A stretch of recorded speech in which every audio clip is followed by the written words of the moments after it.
Today's video comes from a request from a viewer who asked for help in filling out forms. One of the most challenging or intimidating forms is the passport application, so that's what I'm going to walk through in this video. I am not a lawyer. I am not an immigration specialist. If your situation is complicated in any way, please seek advice either from Service Canada, from a lawyer, from an immigration specialist. That's not who or what I am, and that's not the purpose of this video. This video will walk through the form and assumes that the applicant has all of the documentation they need and that their situation is very straightforward. If you have a complex situation, or if the information that I provide here doesn't apply to you, please go to Service Canada, contact someone who is an expert in these things to give you a hand. We're going to start by simply Googling Canadian passport application.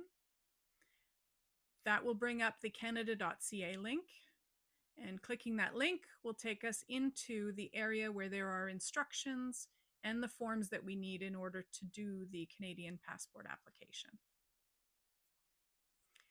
As you scroll down, you'll see there's different sections here.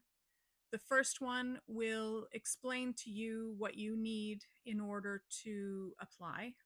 So it's a checklist of the types of documents, the types of things that you are going to need in order to successfully apply for a passport. They're going to ask for proof of citizenship, proof of identity, and some guarantors. We'll go through all of that. As far as your ID is concerned, it also tells you exactly what you need on the ID. So, for example, a driver's license, a provincial or territorial driver's license, will generally have all of the information that is required here.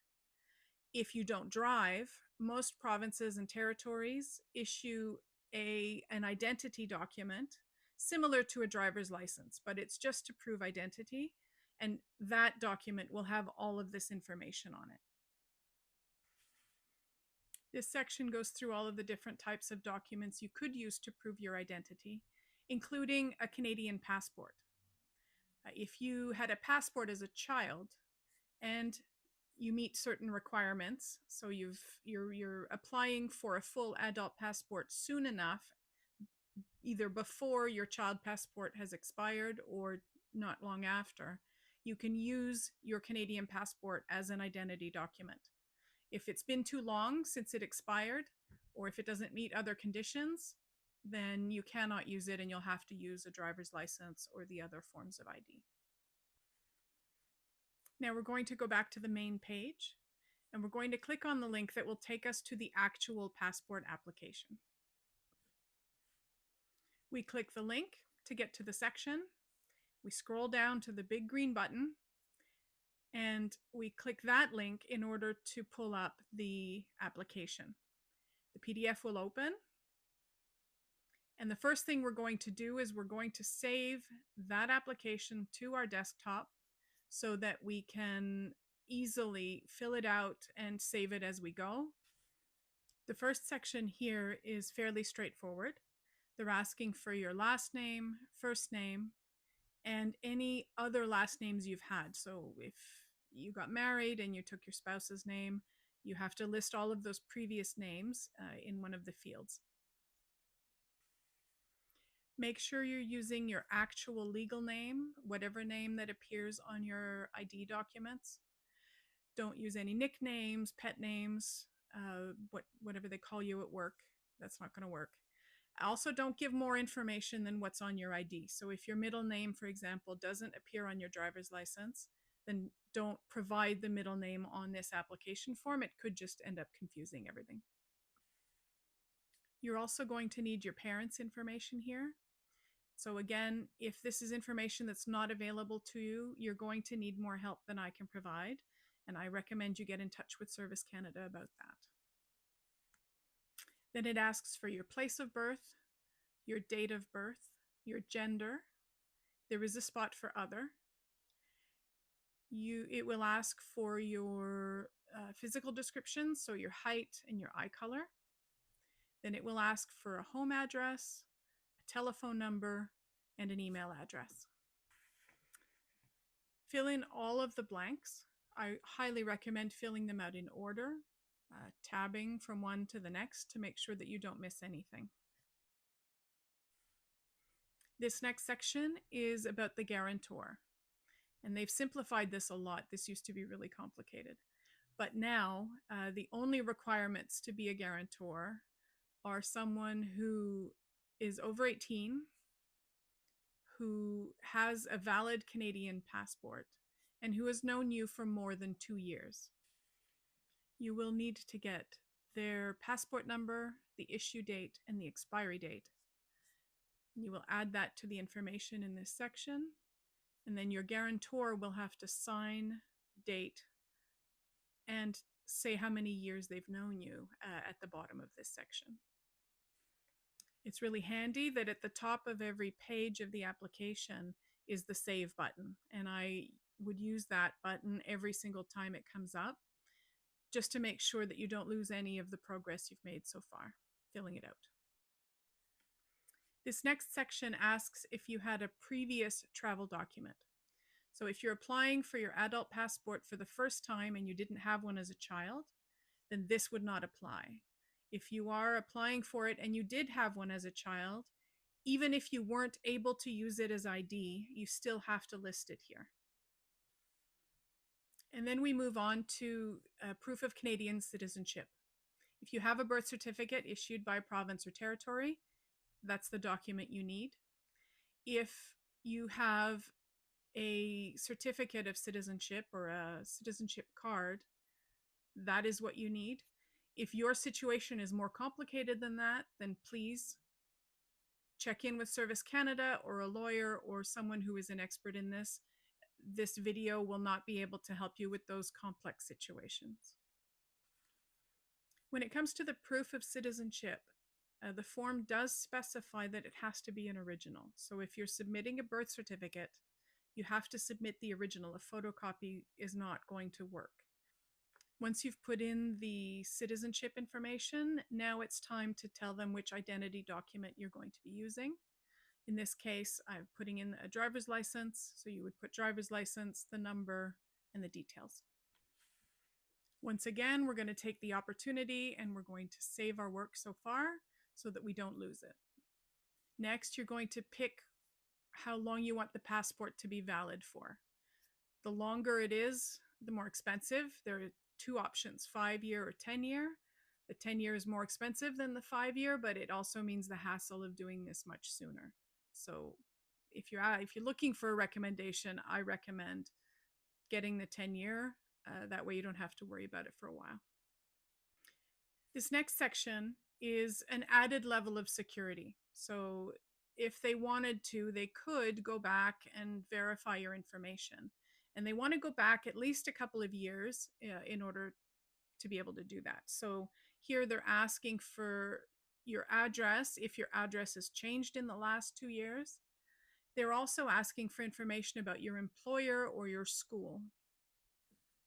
If you've had more than 3 addresses in the last 2 years, so the one that you put at the start of the application and these 2, then attach a separate piece of paper, mark which section it applies, and list all of the other addresses. They're going to want them. Likewise, with the number of employers or the number of schools, if the total combined number of those things is more than 4, then put a second section onto the separate piece of paper and list them all out there, because they're also going to want those.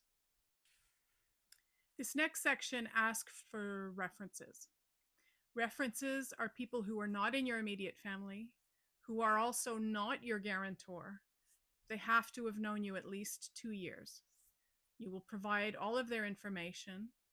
You will need to get their permission for the government to contact them to verify that they know you.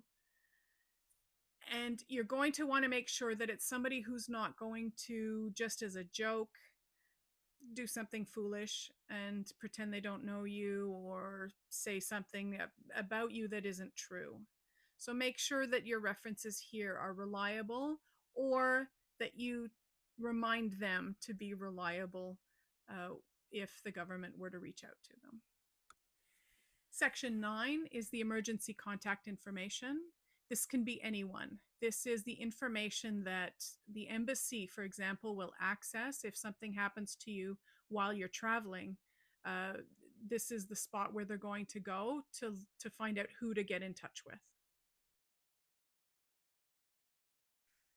I'm highlighting this section of the application because it provides the contact information that you need if you have any questions, or if, like I mentioned, if your situation is particularly complex and you need clarification or you need some help on what to do, then this is how you get in touch with the Passport Office or Service Canada.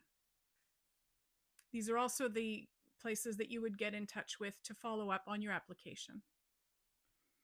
When you're all done filling out the form, you're going to print this onto paper, on hard copy, and you're going to sign it.